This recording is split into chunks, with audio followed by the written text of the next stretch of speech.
အားလုံးပဲမင်္ဂလာပါခင်ဗျာကျွန်တော်မိသားစုဒီဘက်မှာတော့ပီလိုလမ်မင်ဆိုတဲ့တဘာဝအပန်းဖြည့်စခန်းပေါ့နော်ကျွန်တော်တို့ရတဲ့ပံပါနေဆိုလို့ရှိရင်နိုင်ဝက်လောက်တော့မောင်းရတယ်ခင်ဗျတဘာဝအပန်းဖြည့်စခန်းလေးကိုတွားလဲတဲ့ဗီဒီယိုလေးကိုတင်ဆက်ပေးချင်ပါတယ်ခင်ဗျ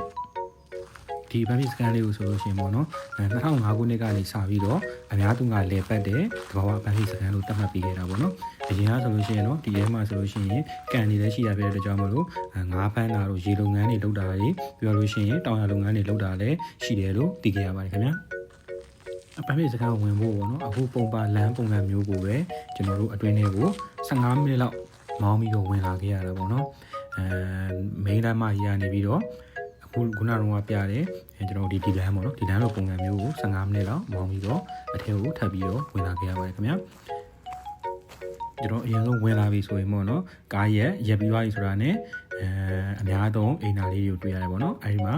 weight short ပြီးသွားပြီဆိုလို့ရှိရင်တော့ကိုသွားမယ့်နေရာကိုအေးလူပေါ်ပါသွားလို့ရပြီပေါ့နော်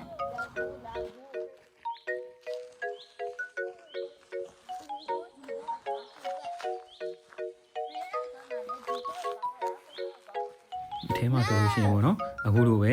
မိသားစုတွေထိုင်ပြီးတော့ကင်နာတို့ချက်တာပြုတ်တာလုပ်ပြီးတော့စားလို့ရမယ့်နေရာတွေလည်းအများကြီးပဲစီစဉ်ထားတာကိုတွေ့ရပါတယ်ခင်ဗျာ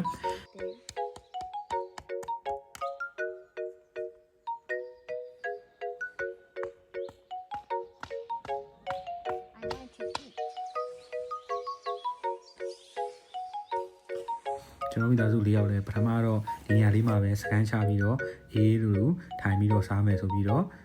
ထိုင်နေတာပေါ့နော်အဲမှာမာမီကအပေါ်ပါသွားနေတဲ့အချိန်မှာအခုလိုပဲပေါ့နော်တခြားမိသားစုတွေလည်းအထဲကိုဝင်သွားတာတွေ့ရောကိုယ်လည်းဒီနားလောက်နေတော့မတင်းတိမ်တော့ပေါ့နော်ဆက်သွားမယ်ဆိုပြီးတော့ထပ်ပြီးတော့ထွက်လာခဲ့ပါတယ်ဗျဒါဆိုလို့ရှိရင်တော့ကျွန်တော်ခုနကတော့မီးပုံမှာထင်းနေယူပြီးတော့တုံးနေတယ်ဆိုရင်ဒီမှာလာပြီးတော့ယူလို့ရပါတယ်ခင်ဗျာ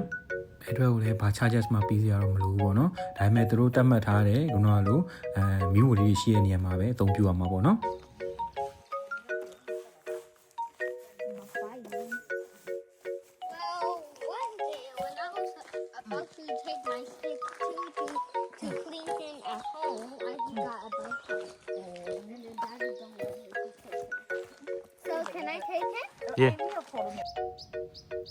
ကျွန်တော်တို့လည်းအလားကောင်းပေမဲ့အခါနှောင်းသွားတာပေါ့နော်ရှေ့ဟမိသားစုကကန်ထိတ်တဲ့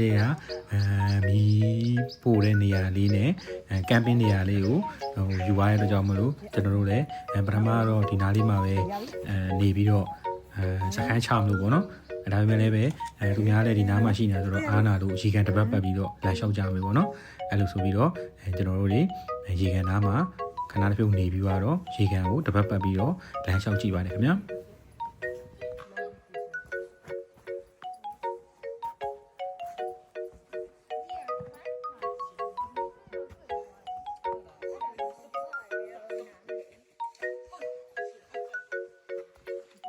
အစာပိုင်းမှာတော့အခုလိုပဲပေါ့နော်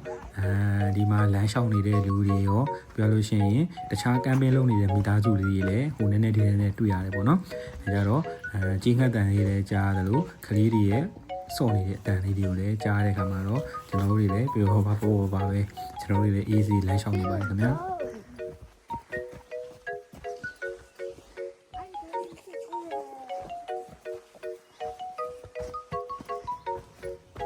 တော်လန်လေးတွေမှာလမ်းလျှောက်နေရတာဆိုတော့ခလေးတွေပထမတော့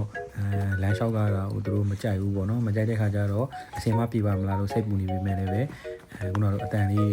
ငှက်ကလေးတွေရဲ့အတန်လေးတွေကြားတာတွေပြောလို့ရှိရင်လည်းသူတို့စိတ်ဝင်စားတဲ့ဟာလေးတွေနဲ့ရှောက်ပြီးတော့မြားခေါ်ပြီးတော့လမ်းလျှောက်ခိုင်းတဲ့အခါကျတော့လည်းမငြင်းမညူနဲ့မော်တော်ကနေအောင်လို့အနောက်ကနေထက်ချက်မကွာလင်းလင်းမာမာနဲ့လိုက်ကြပါတယ်ဗျ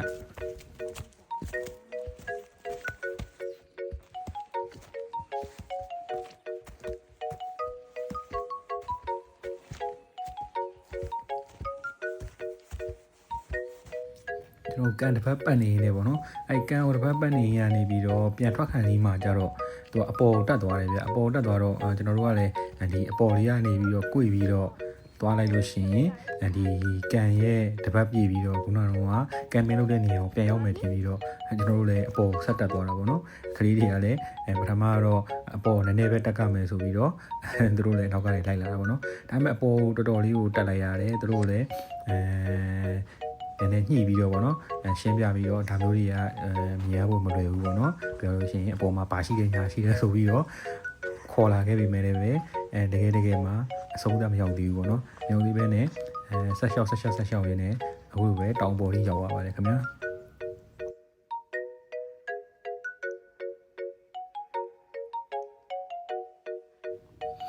တောင်ပေါ်ကနေပြီးတော့ပြန်ဆင်းတော့လေခုနကလိုပေါ့နော်အဲဒီဆိုင်းဘုတ်လေးတွေ့တယ်ဗျာဆိုင်းဘုတ်လေးတွေ့တော့ကြတော့ကိုရီးယားထင်လိုက်တာပေါ့နော်ဒီဆိုင်းဘုတ်တိုင်းလေးဆိုလို့ရှိရင်တော့အရှိကိုဆက်သွားမယ်ဆိုလို့ရှိရင်တော့ပြန်ခန်းကိုရောက်မအောင်မယ်ပေါ့နော်ဒါပေမဲ့အဲ့လိုသွားရင်နေပြီးတော့ကျွန်တော်တို့နိုင်ဝက်45မိနစ်လောက်ထပ်လျှောက်တော့လေ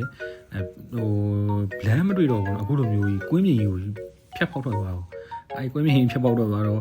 ကျွန်တော်တို့လည်းဘယ်လိုသွားမှမသိတော့မသိတဲ့ခါကျတော့အိမ်သားမှာပဲကလေးတွေကိုခဏပြောအောင်ထားပြီးသွားတော့ကျွန်တော်တို့GPS ဖွင့်ပြီးတော့ဗောနော်အိမ်သားလေးမှာခဏသမင်းပါညာစားလိုက်ထားပြီးသွားတော့အခုလိုပဲလမ်းရှာရတာဗောနော်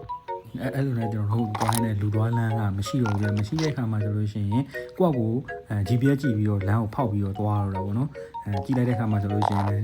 45မိနစ်လောက်လမ်းလျှောက်ကမယ်ပေါ့နော်လျှောက်ကတဲ့လမ်းဆိုလို့ရှိရင်လည်းအခုလိုမျိုးကျွန်တော်တို့မြက်ခင်းပုံစံမျိုးပေါ့နော်အတက်ဆင်းကြီးအဲ့လိုဘယ်လိုပြောရမလဲပျော့စီကြီးပေါ့နော်အဲ့ဒါကြီးကိုနေပြီးသွားတာမွေပါကင်းမတော့မရှိဘူးဒါပေမဲ့လည်းပဲတော်ရိုင်းတလိဆန်တွေရှိရဲဆိုပြီးတော့ကျွန်တော်တို့လည်းဖတ်ထားတာဆိုတော့ဓာတ်ပုံတွေပါတော့မှပဲအဲ့လောက်ကြီးမရရဲတော့ပေါ့နော်ဗီဒီယိုပိုင်းတော့မရရဲတော့ဘူးဒီများနဲ့ရောရှေ့တယောက်နောက်တယောက်ကလေးတွေကိုစိတ်ပူတဲ့စိတ်နဲ့ပေါ့နော်ကာပြီးတော့ပဲသွားရတာပေါ့နော်ဒီမှာဆိုလို့ရှိရင်ပန်းလေးတွေဘာလေးတွေဆိုလို့ရှိရင်လည်းတွေ့တယ်ပြောလို့ရှိရင်အဓိကကြောက်တာတော့ဘာလဲဆိုလို့ရှိရင်အခုတော့ကတော့မြင်ရတာချီးတွေပေါ့နော်ဘာတိတ်ဆိုင်ရဲ့ချီးမှမသိတာကြီးခဏတွေ့ရတဲ့အခါမှာဒီများနဲ့ရောလုံးအမြန်ရောက်ဖို့ပဲဥတီပြီးတော့45မိနစ်လောက်ကိုတော်တော်ကိုခလေးတွေကိုတော့မကြောက်အောင်ပြောပြီးတော့မြန်ရှောက်ကြတာပေါ့နော်အဲ့လိုနဲ့ကျွန်တော်တို့လမ်းကိုပြန်တွေ့ပါတယ်ခင်ဗျာအဲ့လမ်းနေပြီးတော့မှကျွန်တော်တို့ကားပေါ်ကိုတခါတည်းတက်ကားပေါ်ရောက်တာနဲ့ခလေးနှစ်ကောင်လည်း4နိုင်လောက်ရှောက်ထားတော့အခုလိုပဲမှောက်သွားပါတော့တယ်ခင်ဗျာအဆုံးလေးကြည့်ရှုပြီးလို့အားလုံးကျေးဇူးတင်ပါတယ်ခင်ဗျာ